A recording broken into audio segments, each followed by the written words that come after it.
tem esse grande tabu, né, Karina, de que quanto mais se fala em suicídio, mais se incentiva o suicídio. Isso é mito ou é verdade? Isso é mito, porque o problema não é falar, mas o como se falar, né? O que quando a gente fala de suicídio, é quase obrigatório, né? Se não obrigatório, a gente pensar que a gente precisa expor os principais sinais de alerta.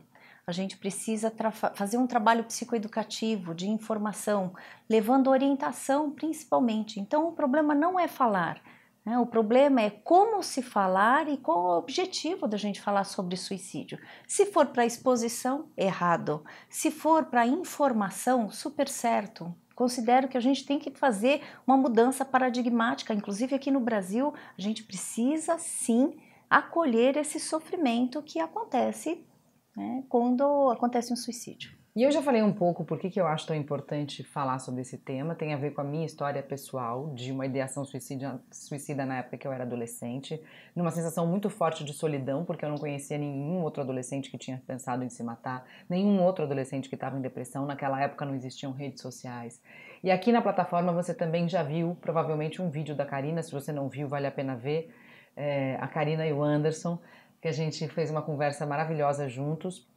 E a Karina me contou um pouco do interesse dela, como surgiu por esse tema, porque a sua mãe tentou se matar várias vezes. Sim. E aí você teve que lidar com equipes de saúde despreparadas quando você levava, ainda criança, a sua mãe ao hospital. E aí você me disse, eu chegava lá e eles diziam para minha mãe, da próxima vez faz direito, né? Porque a gente não aguenta mais a senhora aqui.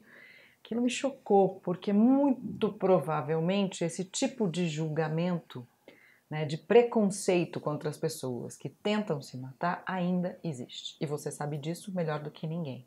Então, o grande trabalho da Karina como educadora e como criadora de uma pós-graduação em suicídio, suicidologia, é para criar um ambiente, uma consciência das pessoas que quem está tentando se matar não está brincando. Perdeu toda a esperança, perdeu a noção de que é potencial. Na verdade, o suicídio eu defini como a confirmação concreta do absurdo da falta de sentido. O ápice do processo de morrência. E o processo de morrência a gente viu que é um definhar existencial, né? Então a pessoa já começa a acreditar que só a morte resolveria o sofrimento dela. Aliás, um dos principais teóricos que eu estudo é o pai da suicidologia moderna, que se chama Edwin Shneidman. E é dele que existe um título de um livro chamado Suicide as a Psychache, que eu traduzi como um sofrimento existencial intenso. Ou seja, dá para a gente começar a entender que, como você acabou de falar, uma pessoa que se mata ou que tenta se matar, ela está pedindo por socorro e ela está comunicando o intenso sofrimento dela. Só que ela ainda encontrou outras formas de comunicar. E vai ser por meio desta situação e atitude drástica que ela vai... é como se ela acreditasse que ela vai finalizar um sofrimento.